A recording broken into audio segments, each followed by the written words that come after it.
everybody, this is the Wikstrand Cute Edition. Now I'm sitting here on a wonderful field of flowers and thinking about the movie of today. The movie of today is of course Very Big Shot, not to be confused by The Big Short. This movie is a absurdist black comedy about the Syrian civil war and drug dealers and drug smuggling and wait, what? Anyway, I'm sure some laughs is gonna come up sooner or later. I mean, what can you expect from a Lebanese Qatar comedy? So hit the intro.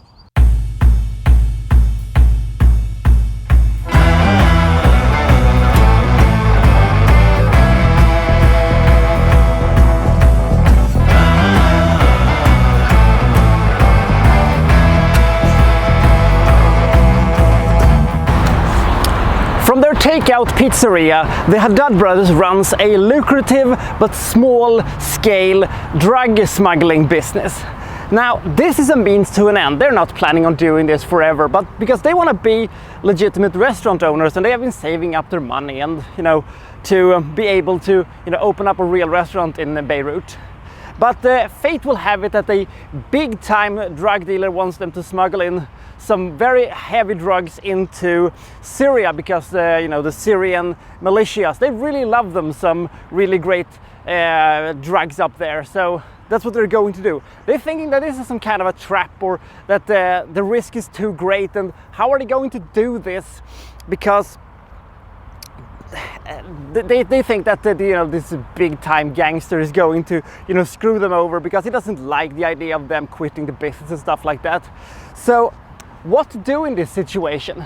As a pure coincidence, they find out a way to smuggle the drugs into to Syria and Iraq and stuff like that by using films, because they will not be scanned at the airport if they have these old-time film rolls, because it will damage the equipment. So they start shooting a movie in their neighborhood in Beirut. This is all done under the pretense that it's just a means to an end, so they can smuggle some drugs into Syria, so they can get rid of this commitment they have to this big-time drug dealer.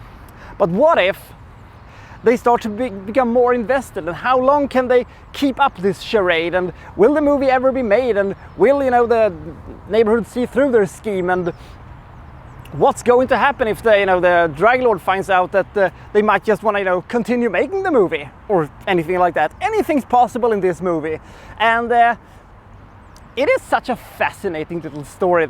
This is a weird little movie, and it is a kind of tweaks away from almost perfection, because the story is kind of out there but plausible, and the characters are pretty well written, and you understand their quarrels and they understand where they're coming from. And I like the fact that the movie kind of shifts in tone. Shifting tones in the middle of the movie can sometimes hurt your movie severely or make it blossom. You never know until you see the final product. Now, I really liked the second part of the movie a lot more than the first one. The first one felt, like a grim drug running crime movie with, like a, small time drug dealers who are trying to survive and trying to get legit and stuff like that. But the other hand was a black comedy with hints of farce in it, and it was, in some cases, it was ridiculously fun, and it was so impossible to know what was going to happen over the next 10-15 minutes. You have this big gallery of characters, you don't quite know what roles they're going to play, and all of a sudden you're going, oh, they're going that direction. I had no idea they were going to do that. The ending of the movie is unpredictability personified, in my opinion. If you were going to tell me that this movie was going to end here at the start of the movie, I was going to say, nah, I don't think so. It's really entertaining, and the situation are so absurd that this is one of these stories that could potentially have happened for real. We just don't know it. But the movie has problems. One problem this movie is struggling with is that I've always thought that the switching from grim crime drama to absurdist black comedy comes a little bit too late in the runtime for me. I thought it could have happened earlier, and we could have had, you know, just a small introduction to the grim stuff and then switch over to the more humorous stuff, because there is where the movie truly shines. I think it is a big missed opportunity to do that. I kind of see why they did that, but it is quite possible that it might not have worked at all. But man, I just like the premise of this one so much, and I always gives out bonus points to movies that incorporate movie making in their stories and stuff like that. I think that is kind of great. If you like good crime movies, and if you like, you know, absurdist comedies and farce and stuff like that, this is a pretty good combination. This is a movie that not everybody will like. There will be people who don't care about the story at all and will, you know, subsequently not like the movie. And there are those who think that the first section is so much better than the second one, and vice versa. Now, since Bollywood is probably the best remake country of all time, aka they make the best, you know, remake movies of other movies. They made like 3 Bodyguards and, you know, a very good remake of the movie Night and Day called Bang Bang.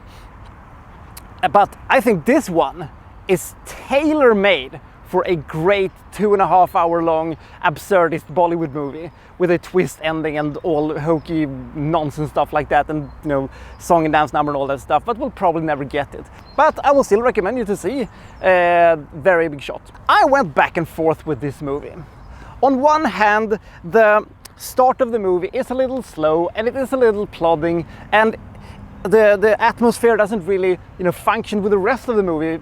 But on the other hand, the second half of the movie is so strong, and I like the ending, and I love the aspects of the story. So I have to give this movie 73 points. I think this movie went above and beyond what I thought it was going to be. So take that for what you want. So I'll see you next time from, well, so and so, reviewing, well, such and such. Thank you for watching. Thank you very much.